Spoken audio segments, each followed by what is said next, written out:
Kelly Mackin, welcome to the conversation today. Thanks for having me. Excited to be here. It's a pleasure to be with you. You're joining us from the San Diego area. I'm south of Salt Lake City in Utah. And today we're going to be talking about your new book, Work Life Well Lived, The Motives Met Pathway to No-B.S. Wellbeing at Work. I love that. I love the title. And this book is set to be released tomorrow. Today is April 1st, and I'm super excited to be able to share this with my audience, and I would invite everyone to check this out. As we get started, I wanted to share Kelly's bio with everybody.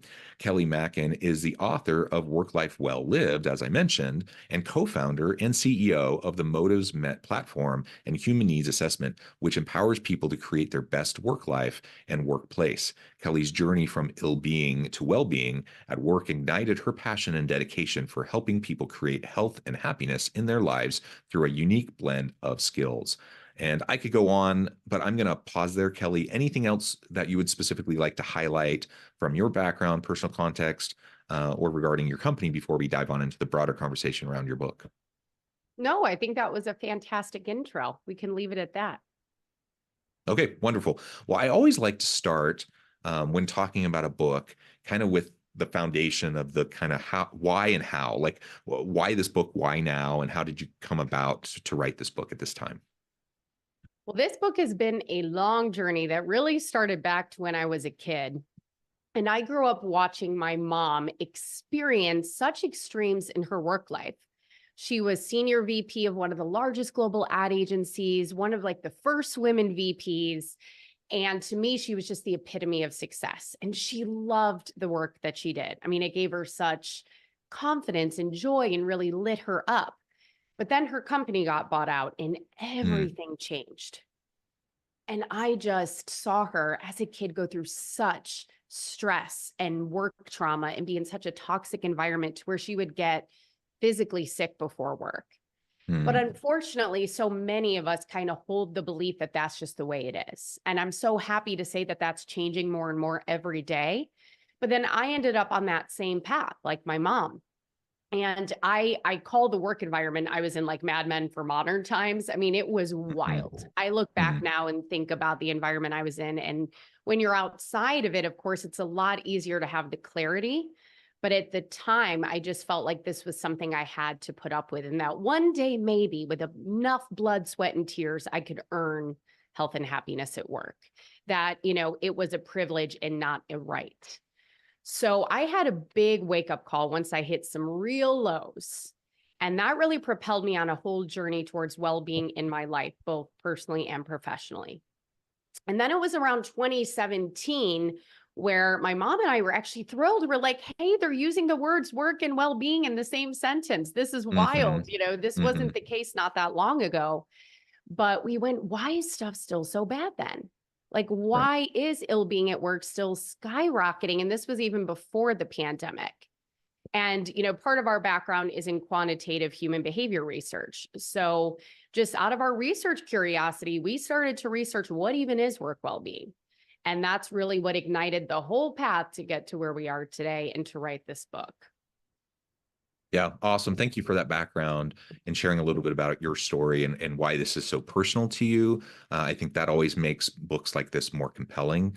And you just mentioned the research that you've been involved in, and maybe we can now dig into that a little bit more. Tell us more about that research around well-being and kind of what your focus has been up to this point. There's so much I could share here, so I'm going to try to be concise. But essentially, I discovered that there are 10 dream killers, as we call them, that threaten the dream of a work life well lived for everybody. And I talk about these in the book. But a few of these dream killers really are specific to the fact that the world doesn't know what work well-being is, and that how we have traditionally been taught how to approach health and happiness at work is actually wrong. So there's a few main obstacles. One is when talking about work well-being, we can lack specificity. If you search on the internet or go to company websites, you'll find stuff like, oh, well-being at work is when employees are healthy, happy, satisfied in their work environment. And that sounds great, but what the heck does that really mean? What do we really do with that? I use the term health and happiness all the time, but it doesn't serve us as a definition around being well at work because it leaves it then this fluffy, vague, intangible thing. The second thing we found is that even when we got more specific, it was often still inaccurate or suboptimal. So for example, when I tell people I have a company that helps create well-being at work, I'll get responses like, oh, so you help people have work-life balance. And that is a huge misconception because, for example, I actually don't need strong work-life balance to have my best work life. And I can share more about that because that usually perks people's ears up. Or in our research, when we asked people, we got responses like, well-being at work is being able to get my job done without costing me my sanity. Or it's when my team feels valued and likes what they do. And sure, would, having more sanity and less stress and liking what you do be a positive thing? Sure. But is that really like the best way for us to think about thriving at work? Well, we found maybe not so much. Third obstacle is that important aspects of well-being at work go missing. Things like having fun, being challenged, being able to speak freely. These things are just missing from the well-being conversation, but we found that for some people, they are absolutely vital to their health and happiness at work.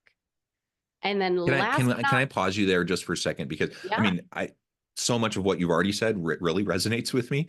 But from that last point, I'm just thinking about myself. And I think part of what you're getting at is like, everyone is unique. We're not a monolith. Everyone has unique motives, drivers, what's going to, the work life well lived is going to be different for me than you and anyone else. For me, it's a lot of what you just said. Like my main gig is I'm a professor. I'm a professor at a university. I love it. I have a lot of autonomy. I have a lot of schedule flexibility. I have like a lot of those types of things that a lot of people would say, oh, that's amazing. And it is. Like I'm not gonna say it's not, but that's wonderful. But I'll tell you, some of the things that either get me the most frustrated, discouraged, even angry at work isn't around those elements. It's around like, how much psychological safety is there in the workplace? How much am I allowed to speak my mind, and share ideas, and how are those ideas received? Like, it's those things that tend to matter more to me than some of those other things that I know might matter more to other people.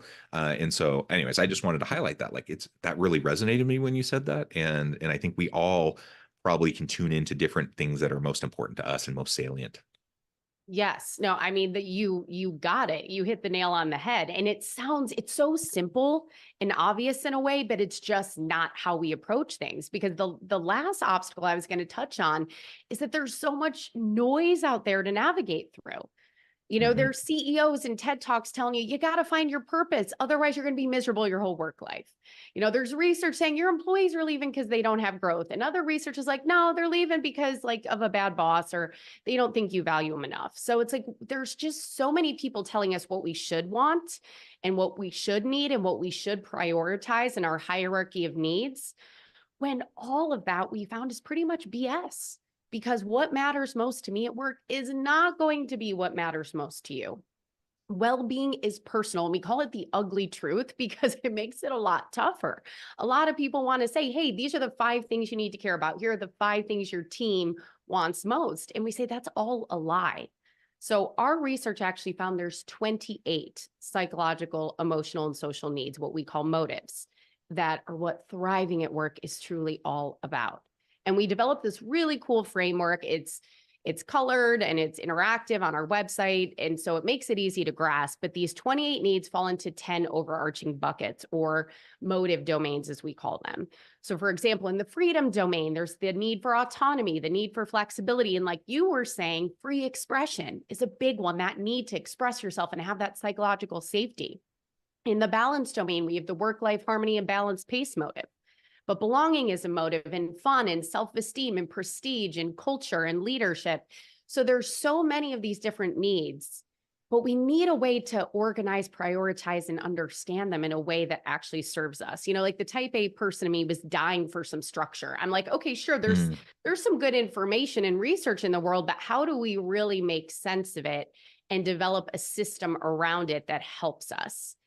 And, given our research found that well-being is personal and that we have different well-being drivers, that's what led us to develop our human needs assessment so that people could really get clarity and have this spotlight on the needs that matter most to them. So when you take our assessment, you uncover your top 5 motives that are the biggest influencers on your well-being at work today. And I'm wondering, as you're describing that, I'm thinking there's lots of different typologies out there. We've all done personality assessments or strength finders or like these various things, right? And I think they're all super useful because they can really catalyze self-reflection and help you better understand yourself. And one of the challenges is sometimes that people become overly dogmatic around them. And then all of a sudden, instead of it just being a self-reflective tool, now I'm using it as something where I'm saying, I'm kind of like judging people around me or like trying to like put people into a box. And sometimes it's with good intention. Sometimes it's like, I want to have a well-rounded team, right? And so I want everyone to do this assessment. So now that I can know where everyone else falls, so we can have, complement each other and have a well-rounded team. And I think that's admirable, but also it can become problematic if you become overly dogmatic around these types of assessments. So I'm wondering, as you were describing yours, I'm wondering like how you view that and like how it can be utilized in such a way that it can fulfill the purpose of it and inform how we lead and inform our teams and whatnot, but without falling into the trap, that sometimes some of these types of typologies and how they're utilized does. That's a fantastic question. I haven't gotten that one before. I love that question. It's part of what we help people do with the assessment, with our framework and research is to really develop what we call the motives mindset. It's the thoughts and beliefs and attitudes that we have around approaching these human needs at work that is going to ultimately allow us to have the careers, to have the workplaces and cultures that we want. And a big part of that mindset is embracing motive diversity, embracing need diversity at work, that we're all going to need different things at different times. And that if we want to have greater connection, a lot of times it's really about just limiting judgment. Instead of asking ourselves, how do we connect? It can be asking like, how do we limit judgment? Because we don't realize often it can be subconscious, but we tend to think that others feel how we feel, that others need what we need, when in fact they don't. And I own this about myself wholeheartedly. I can look back on my career and think, oh, I thought this was important and this is what I should need. So this is what you should need. And our team needs to think about things this way. Otherwise, we're not going to be a high performing team like you were saying. So it's really developing this mindset to say that the diversity of needs coming together is actually what well-being at work is all about. And unlike other assessments that kind of want to put a stake in the ground and say, this is your personality or these are your strengths, personal strengths, for example, is one of the 28 motives, just one of them. So we say someone could be very driven by strengths. Someone else might be really driven by innovation and wanting or challenge and not be driven by their strengths at this moment in their work life. But it's not, your needs are not static. They are going to change throughout your work life. As you hit big milestones at work, if big things happen in your personal life, that is going to change your needs. I mean, I'm sure, John, what you needed most 20 years ago in your career is going to be different than what drives your well-being today. So it doesn't really work to say, oh, let's try to get this mix of 5 people on my team to have these perfect complementary needs, because these needs are going to naturally evolve.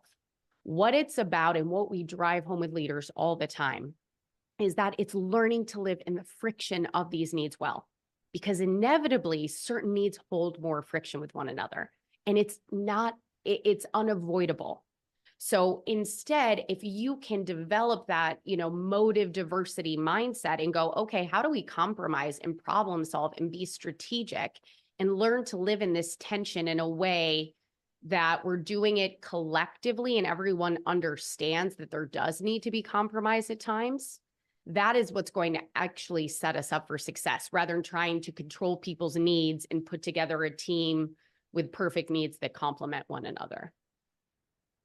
Yeah. And like you said, the reality is, even if you are able to kind of hone in exactly at where someone's at point A, that doesn't mean that's where they're going to be at in point B or C, right? Like we all have life changes. We have life stage, we have a career stage, we have different personal things that happen in our lives, whatever. Like there's 1,000 things. And so there's really no substitute for just like as a leader, trying to know your people, having regular dialogue and conversations around what is their driving motivation, their driving purpose at this point in time, what they need from us to be successful. And just because we had that conversation with them last year doesn't mean it's the same thing as what's going on this year or even a couple months ago, right? So we just have to have that kind of ongoing dialogue. And these types of tools and assessments can be really, really useful to facilitate that dialogue and to facilitate the self-reflection that's necessary for people to even be aware of what their motives are. Because so often, at least I found this with myself and with those around me, that we tend to default to like whatever society is telling us is most important.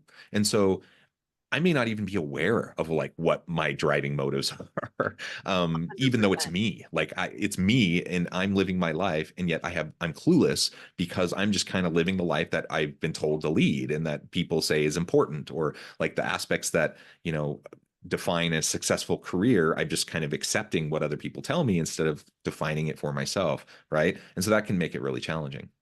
Super challenging. There's this great quote by the psychologist Seth Gillian that says, knowing our needs doesn't guarantee that they'll be met, but it does raise the odds in our favor. And then we can do the important work of honoring our needs. Because that's 100% what we found through our research, is that people just aren't always aware. And we're all busy. We're just trying to get through the day. We're not mindful of these motives at work. And we Mm-hmm. all have blind spots. I had to laugh. I helped build the algorithm in the assessment, and I had a good guess of what 2 of my 5 motives would be. But I didn't know what my other 3 top motives would be. And one was a complete surprise and kind of felt like a slap in the face, which was the security motive.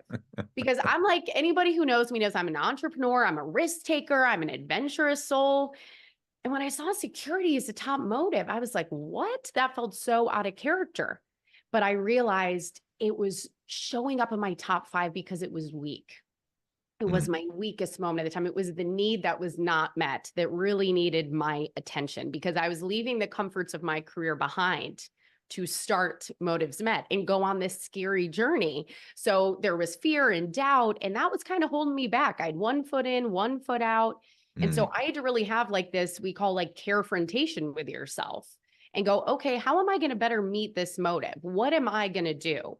And that's one of the, beautiful parts of assessments like this. It helps to really facilitate that self-reflection. It helps you to go, okay, how am I going to develop an action plan and really start to strategize so that you're empowered to make changes in your work life for the better? Yeah, I love that. Well said. Okay, so let's talk now just a little bit about like from your book or just more generally around your business and the work that you do.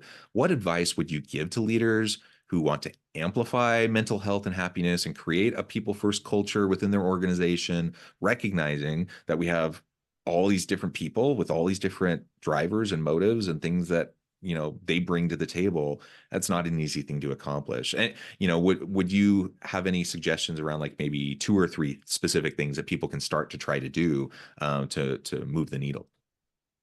Well, I think a big one, just in terms of like people first, is really, again, embracing this mindset that people first equals needs first. And, Mm, our research shows need satisfaction is what equals job satisfaction. So it's the numbers are startling. When people have their motives met at work, not only are they more likely to stay now, but they are so much more likely to stay for the long haul.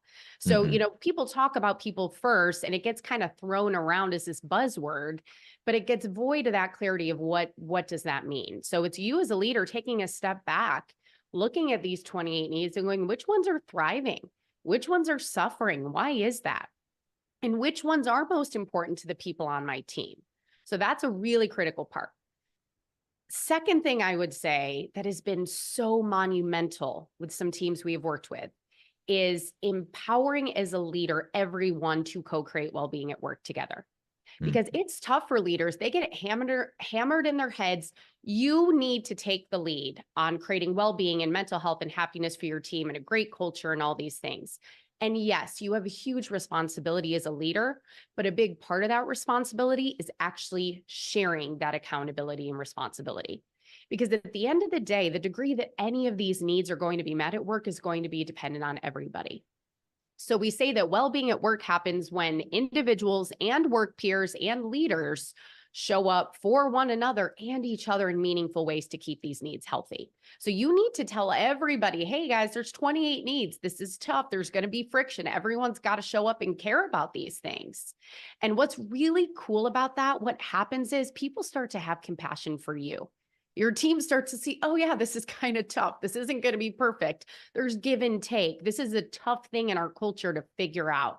So that's been a really huge thing that can help you move the needle. I would say motive diversity, we touched on it, but reflect as a leader. Which of these motives are you judging that maybe your team has? Where do you maybe have biases yourself because something is more important to you, or you're just not thinking about something because it's less important to you? So that's really critical. And the last quick thing I will mention is that you need to take a personalized approach, not a one size fits none approach that just doesn't work. Each person on your team is different. I had a leader tell me, oh, I work really, really well with my teams on their goals and their growth. Every quarter we sit down and we talk about it. And I said, that's great. That's fantastic. But growth is one of the 28 needs. So what about the other 27? Are you having conversations about those? Do you know who's in a growth spurt period and who isn't? So those would be probably the big four I would recommend. Yeah, the individualized nature of it is just so important. And like you said, as a leader, despite whatever our best intentions may be, it can be so, so easy to just have our blind spots and have our own biases impact, how we're being with the people around us. Just because something's important to me doesn't mean it's as important to somebody else, or vice versa, right?